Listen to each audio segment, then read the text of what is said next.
Okay, so we're going to start with a summary. This is to understand absolute value graphs. So this is an absolute value. There could be anything in here, 2x plus 5, just x, x minus 2, minus x plus 3.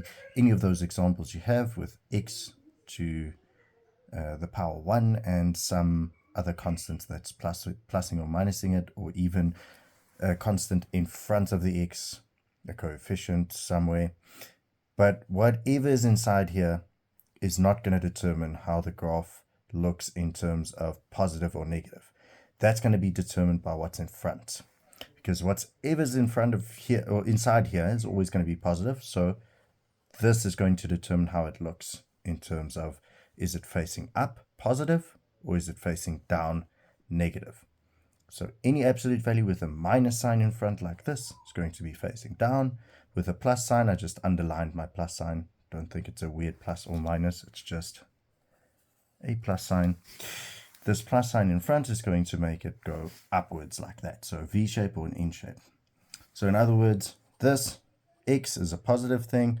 It's going to be V shape. 2x positive, going to be V shape. Now, what would the difference between x and 2x be? Well, 2x has this coefficient in front. So as you know from straight lines, that means the gradient is now 2 and not 1. So this one is going to be a bit flatter. Its gradient is less. This one's going to be steeper gradient. Okay, so 2x is the steeper one. Works the same way. Now, if the 2 was in front, this 2x is the same as 2x. You can test it with numbers. If you replace any number in here, negative or positive, you're going to get whatever that number is turned into a positive multiplied by 2. Well, if you multiply it by 2 first and then turn it to a positive, which this graph represents, it's going to be the same thing. So both of these have gradient 2. They're going to look the same. Okay, so don't worry, we'll develop it, and if you don't understand exactly why this happens, you'll see with examples it is true.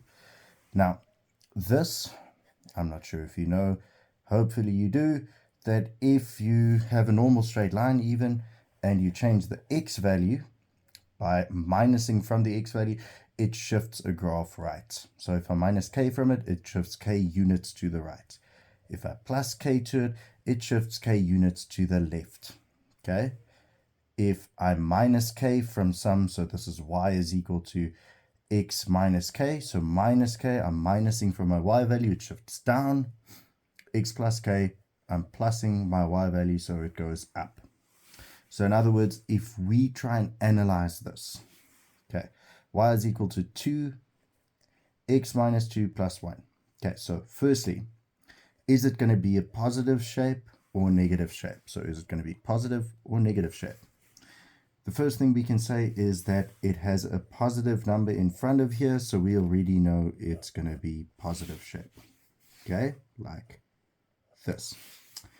Now, we can analyze the other things. Okay, this 2 in front, we can see if we take that in, it would become 2x, so my gradient would be 2.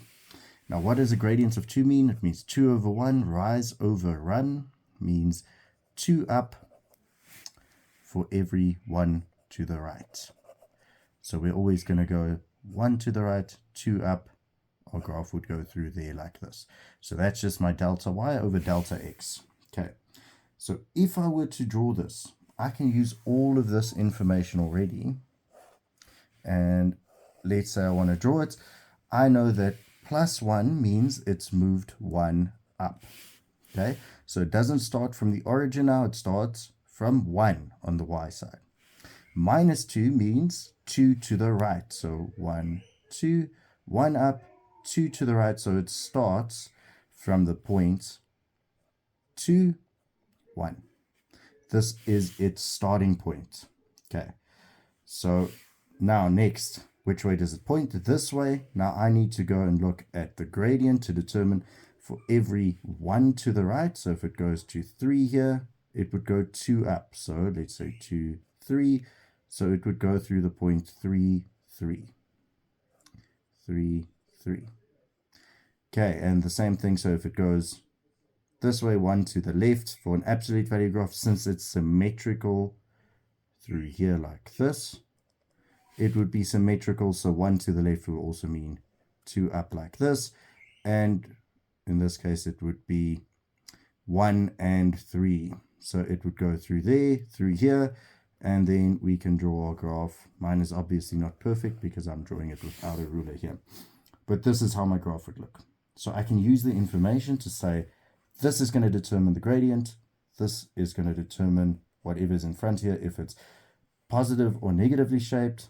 -2 means it moved 2 to the right, so it starts from the point 2. +1 means it starts from the point 1. Okay, we'll see many other examples. I'll develop the thing, draw it this way, and draw it the longer way to see how this can help us analyze graphs and how we can use it eventually to define an equation.